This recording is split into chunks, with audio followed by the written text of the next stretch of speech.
Hello, this is Unlimited Splash, where we get better at Magic together through a new draft every day. And today I have a very exciting one for you. If you are a hard-boiled lover of limited Magic, then I have wonderful news, which is you can play unlimited games of Sealed for free right now by going to Magic Arena and clicking on Midweek Magic. And if you hardly ever play limited, then good news, you're in the right place because I'm going to jump in, I'm going to do some deck building, talk through my thoughts, play through some games, explain my thinking from beginning to end, and I'm going to help you get those sweet cosmetic rewards. So let's jump in and play some free Lorwyn Sealed. All right, I'm hoping for some totally sweet bombs. What is happening here? I thought it was Lorwyn. This is not Lorwyn. These are the rares opened in your sealed packs. How many sealed packs did I just open? What's going on? I thought this was normal Lorwyn sealed. I was totally wrong. Okay, this is entirely rares. All right. Well, last time I tried this, I was able to just play some normal games of Lorwyn. Apparently, we're playing with only rares right now.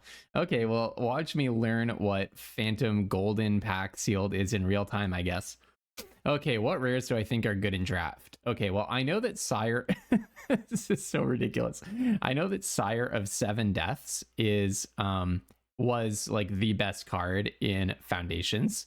So immediately I'm thinking this can go in any deck because it's colorless. Having really good colorless rares is useful. So tip number one, if you're building sealed, colorless rares are very powerful because they can go in any deck that you can build. And I'll tell you right now, just quick reactions to these. All four of these cards in Final Fantasy, actually no, the Regalia was totally sweet. The rest of these three cards were very bad. I don't even remember this one. This is just a bad card. So all of like equipment in sealed, there's a very high bar for equipment to be good because first you have to play it for like 6 mana in this case. It does not affect the board when you play it. Then you have to equip it for a bunch of mana and you have to have a creature to equip it onto. So it's slow and conditional, two very bad things in limited. These multicolored cards are pretty unlikely to make our deck. They're just a whole lot of different colors, but the Goose Mother was the best card in Wilds of Eldraine. So if you open a Goose Mother, go ahead and put that in your deck, very likely. And Zimone was oh, actually, yes, this was, I think, one of the best cards. I didn't actually play Duskmourn that much, but I'm pretty sure this one was amazing. Okay, what else do I think is good? So immediately I'm leaning towards, since I have Goose Mother and Zimone, two fantastic limited bombs, I'm leaning towards playing Simic. Also, I just love playing Simic. It's just the play style that I like a lot. Okay, Alicia was also one of the best cards in its set in Foundation, so I'm just going to put that over here, even though it is not in the same colors as the other two. But I'm just picking out cards that I recognize as having been amazing in their sealed formats. Squall was a very good one in that format, I remember. Absolute Virtue is really fun. Can't be countered, and you have protection from each of your opponents. And that means that I think all of your permanents can't be targeted. No, it doesn't. Yeah, so if you can find a way to protect Absolute Virtue and keep it alive, then that's awesome, but it means that you cannot be dealt damage by your opponents. And I remember a totally wacky game that I had in Final Fantasy where someone used a Sin to copy my Absolute Virtue, and we were just sitting there for like half an hour staring at each other virtually. Okay, Gruff Triplets was also one of the best cards. Actually, maybe Gruff Triplets was the best card and the Goose Mother was the second best or something in Wilds of Eldraine, but I'm very inclined with Gruff Triplets plus the Goose Mother to play a super green heavy deck. Although, look, my green is not that deep. And as I recall, Huatli was super good as well. Yeah, this card looks amazing. I mean, it's a 2/3 for 3 that when it enters, you get a card into your hand. I mean, you get a land into your hand. That's already really strong. I don't know if I'm going to be splashing the white, but look, with double the Regalia, I do have some like fixing and acceleration. Also, as I recall, this Dragonstorm card, yeah, this Dragonstorm card helps you splash, but only for casting creatures. I could play this. I remember losing a lot of games building around this card, by the way, in Dragonstorm. Okay, oh, I do have Arden the Usurper, which is just, if you've never played against this card, it's unreal. It just immediately, as soon as you play it and go to combat, it just rips a card out of the bin and you get to attack with a Hasty Menace lifelinking 5/5 with whatever enters effects and abilities are on the card that you pull out of the graveyard. It's just absolutely nutty. think this card is not very good, but I do need some 2-drops at the end of the day. I think people might be playing some slightly greedy decks. So I wonder if actually maybe Zimone and Goose Mother are on the splash, because my blue is not looking that good. I mean, Matoya was like quite bad in Final Fantasy. And maybe I'm actually kind of green base, although my green looked really bad as well, didn't it? Like, I have like 3 green cards. Where are most of my cards? I have a bunch of black. I don't mind the double Cecil.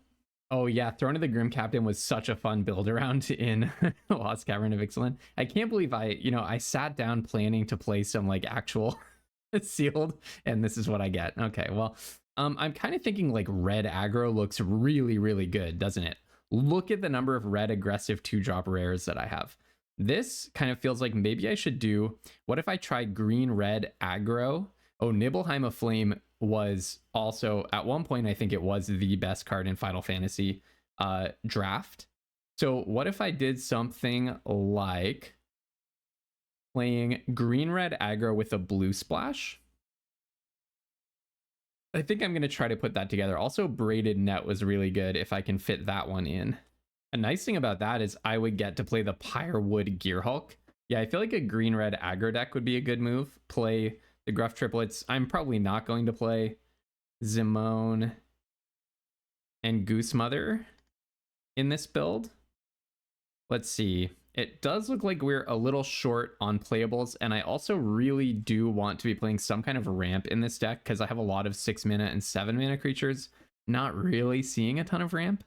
I do suspect people are going to be playing some pretty clunky builds because they're going to want to put like every good rare that they open into their deck, and a lot of rares are just tend to be more expensive cards than commons and uncommons. So playing an aggressive deck seems like a good approach here. I really want someone to like clip and play back that whatever my face looked like when I opened my packs and the rares just kept going and going and going. That was a pretty surprising moment in my life. So green is just not contributing that much to my deck. I'm wondering if instead I should go... So red is like the real all-star here with all of these 2-drops.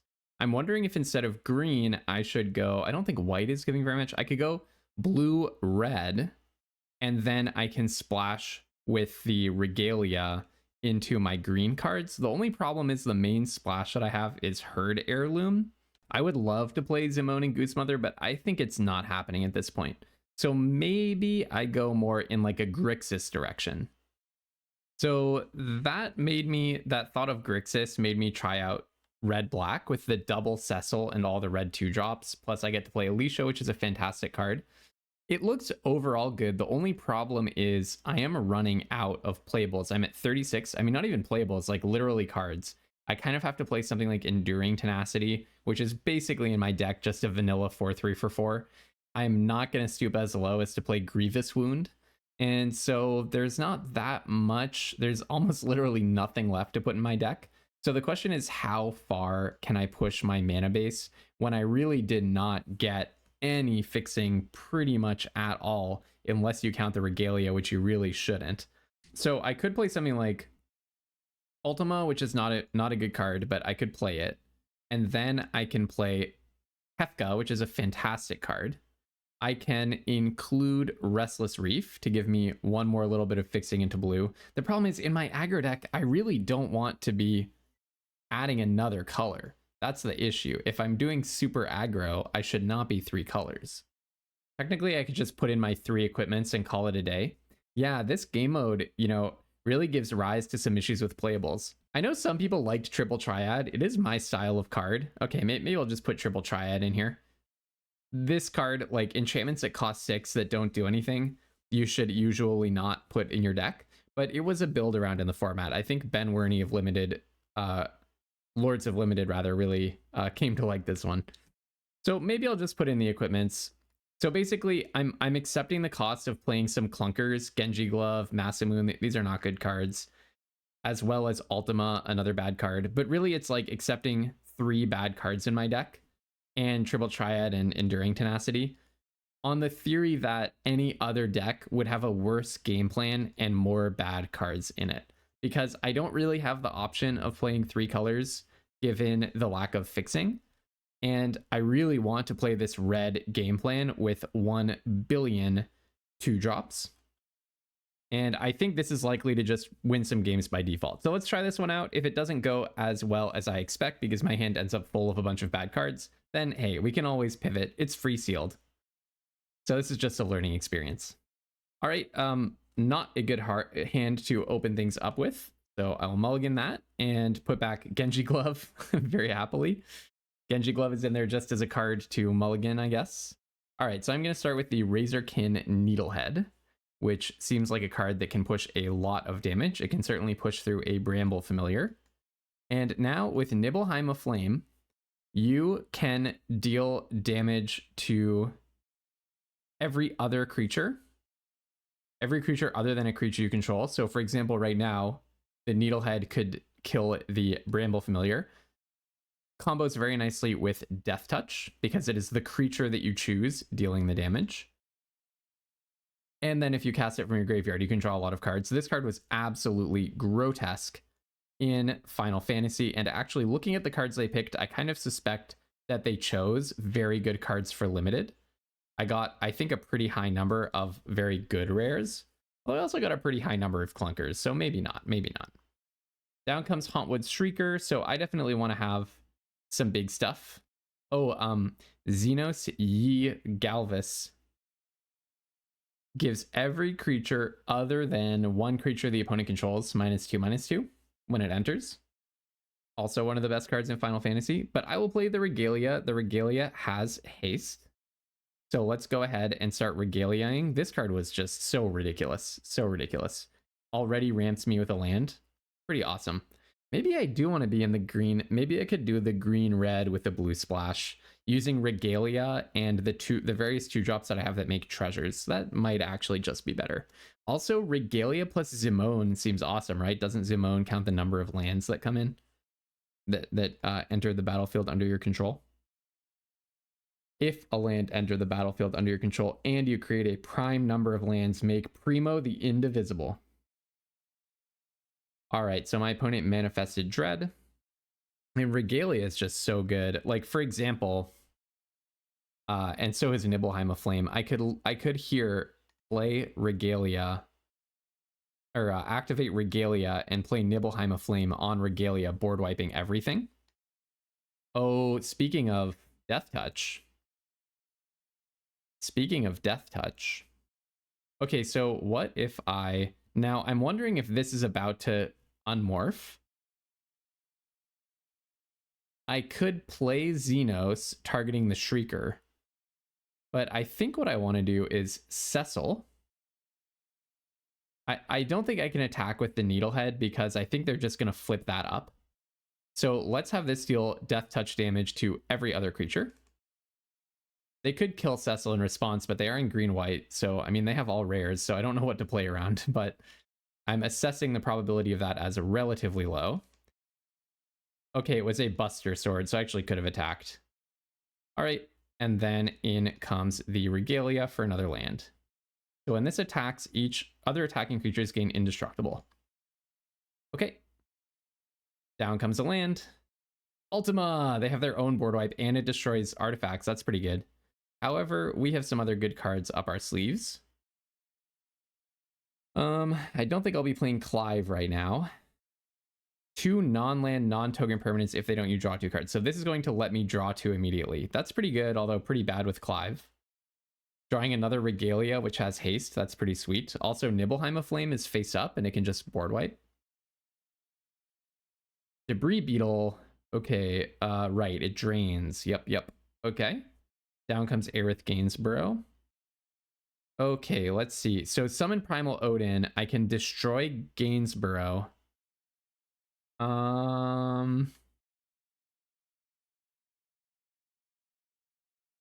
Let's see. Is there a way to play the Regalia and activate it? No, I don't have any creatures for 3, ironically, for my supposedly aggro deck. Let's just do Summon Primal Odin. On the second game mode, if Summon Primal Odin, on the second mode of this saga, if it deals damage to the opponent, you just win the game. A very fair and funny card. In comes Rakdos, and then we'll get to draw 2. Our deck feels pretty good. It feels okay. I mean, I do have all this stuff like Masamune and, you know, Genji Glove. How did this end up on the bottom? I don't even remember. Oh, from Regalia, of course. Okay. Genova, that's one of the best cards in Final Fantasy. And all right, we got a quick game win. Oh, I'm liking our deck. I'll do another one with this Rakdos aggro deck. And then maybe I'll try that thing I said with green, black, or green, red. Oh, I got a card, but I didn't even look at what it is. Okay, here's my card. Yeah, green, red, splashing blue. Season of Loss. Oh, yeah, that was, I think, actually the best card in Bloomborough draft. Would have liked one of those in my pool today, but hey, we have some pretty good cards. On to the next one. If you're enjoying this video, again, whether you are a super experienced limited player who just likes free sealed, even if it's a bit of a ridiculous game mode, or whether you're someone who doesn't play that much limited and you just want to get better at Magic and better at converting these events into cosmetics, maybe you want to win some boxes in the Arena Direct, hey, maybe you even want to play in the Arena Championship qualifier this weekend, do go ahead and click subscribe to this channel. I try to talk through all of my decisions. I post the runs that don't go so well as the runs that go really well to give you an opportunity to see how to convert maybe some of those bad sealed pools into a good result. And of course, so that when you open a good sealed pool, you have a lot of those fundamentals in place and have seen a lot of those situations. So you know what to do to turn it into a match win and maybe take home some boxes or just start converting your drafts into enough gems so you can go ahead and draft again. If all that sounds cool to you and being part of a community that's positive and focused on growth in Magic, do go ahead and click subscribe to my channel. You will see a new draft in this feed every single day. Draft or sealed. I do sealed events as they come up. I also love hearing from this community, love seeing what you think about my drafts and my builds. If you thought it was really funny that I didn't realize that this is an all rares event, for example, do go ahead and comment below. All right, pretty good hand, I think. Hard to know in this game mode, but I think it's fine. Like, turn 2 Charming Scoundrel is really good because it attacks and I'm just immediately going to make a treasure. Oh, I blundered there. I actually made a big mistake. I should have kept a mountain to keep myself open. Should have played a mountain to keep myself open to playing the Needlehead. Like, suppose, I don't know, they played a card that is going to, almost certainly I want to play the Charming Scoundrel first, so it doesn't really matter. But suppose I had played a card that is going to like draw a bunch of cards the next turn or something. Definitely, even if you don't have the Needlehead in your hand, this is a lesson I learned from Paul Cheon, you should be thinking about what is there in my deck that would require me to have a certain combination of mana, right? Even if you didn't have the Needlehead in your hand, even if it's just in your deck, that is a reason to play a mountain first turn. Because then if you draw the Needlehead, you have the option of playing a mountain and playing it second turn. That's one of those like next level things that really good players are thinking about in the early turns that can separate people with a 61% win rate from people with a 59% win rate, let's say. All right, Vincent Valentine. I'm going to be reading a lot of cards. So when a creature an opponent controls dies, put a number of +1/+1 counters on it equal to that creature's power. When it attacks, you may transform it. I think this card was not very good in Final Fantasy. And the reason is it's just so understated. It starts as a 2/2 for 4. However, we don't have the common removal spells in that set, so I'm not sure if I can punish this. So when this attacks, I put a +1/+1 counter on it, so it starts as a 3/3. And then I'm going to get to bring a creature from my graveyard to the battlefield, which means it's okay if Charming Scoundrel dies here. So I can throw away my Charming Scoundrel. Why is it? I can't get... Okay, I couldn't get that to go away for a moment. So basically, if they block the Charming Scoundrel, I get to bring it back. It does actually buff their Vincent Valentine, which is pretty annoying. But you can only have so much in this life. I wonder if I do just blight one of their lands. It loses all land types and has tap, add a colorless. Okay, so you get a +1/+1 counter, but then I'm going to get to bring this back and get a treasure token.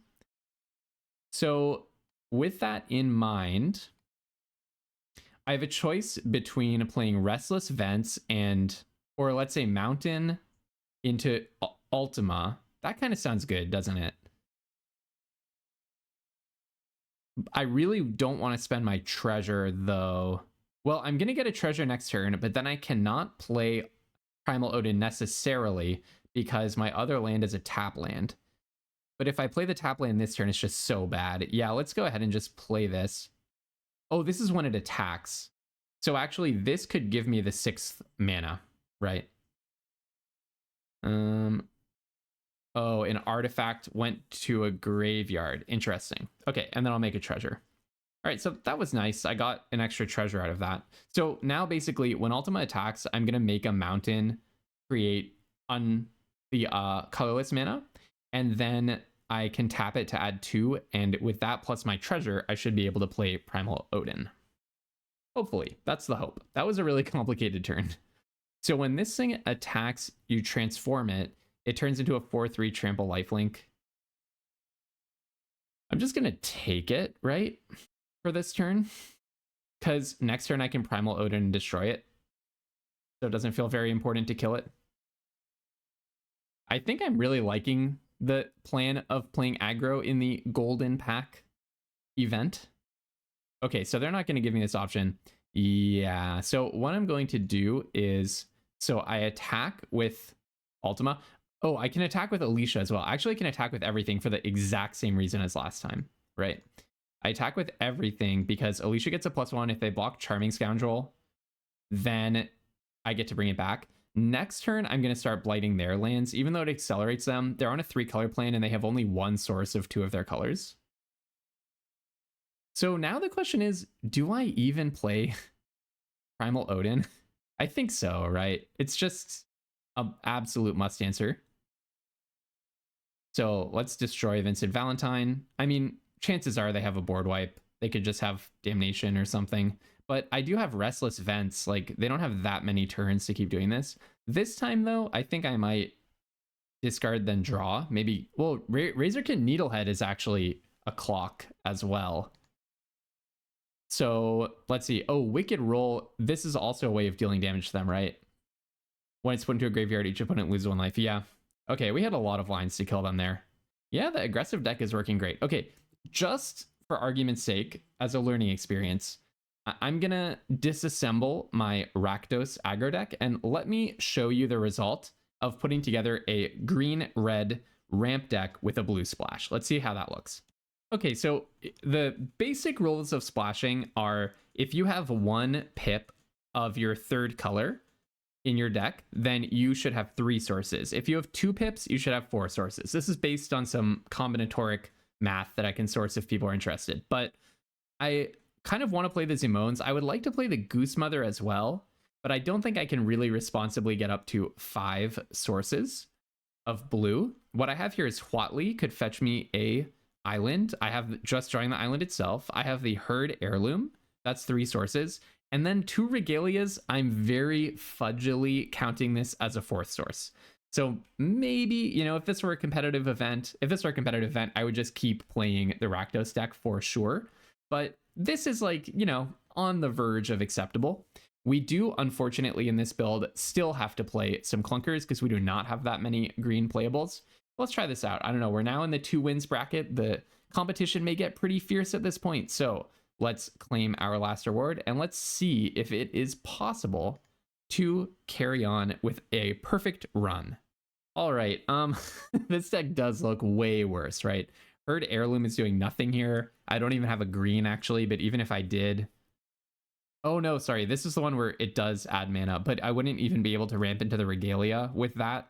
So anyways, this is a clear mulligan. Much better hand. Oh, hey, I forgot to count Charming Scoundrel and also the Plunderer that makes a treasure. So actually I'm pretty good on mana sources. Hey, maybe I should just play Goose Mother. I think I'm going to put back the Gearhulk because I'm pretty close, like not that far from playing Clive, and I'll probably have an empty hand by the time that I do get to play it. So yeah, let's go ahead with a Forest, and then we're going to try to start making Primos. And again, this card is not good. So try to avoid playing that if possible, but no shade to my opponent. I'm also playing some total clunkers because I just didn't have enough stuff in my pool. Zimone, yeah, I didn't get to play during Duskmorn really. So I haven't actually ever tried to figure out how to play with this card, and it looks really complicated. Okay, so I'm going to play Zimone. Then I'll play a land, and I do control a prime number of lands. So I get a 3/3. Is that what happens? Yeah. All right, so I get a 3/3 creature. And then when I hit my 5th land, I'm going to get a 5/5. Oh, okay, it's actually not as complicated as I thought. Because it's legendary, you're not adding the counters. You basically, it's this is a lot like Bow in Outlaws of Thunder Junction, just a creature with power and toughness equal to the number of lands you control. This is why these kinds of equipment are not that good, right? It's really slow. My opponent is facing at least a little bit of an onslaught, could be a lot more of an onslaught, given that my deck is reasonably aggressive. And, you know, these cards just don't make a difference on the board. Having said that, I'm having a number of lands issue here. So I will be honest, I am definitely missing my Rakdos aggro deck right now. Well, my opponent just naturally ripped off plains into swamp into forest into mountain. You really don't want to be in a position in limited in general where you're playing 4 different colors of basics. You just have to get really lucky to see 4 different basic lands. You really want to be playing dual lands as much as possible. So let's see, put a flying lifelink or +1/+1 counter on it. If I can draw like a land into Nibelheim of Flame, I still can't kill Genova. I guess I'm really hoping to just get some lands and play Gruff Triplets. I mean, I will get a 5/5 the next time I draw a land. I guess that's why Zimone is so good. You're just constantly upgrading your cards. It reminds me kind of, well, it's a landfall almost. And it's like Sapperling Nursery in the current set in Lauren Eclipsed, where just it turns every land into a creature. This turns every few lands into a creature.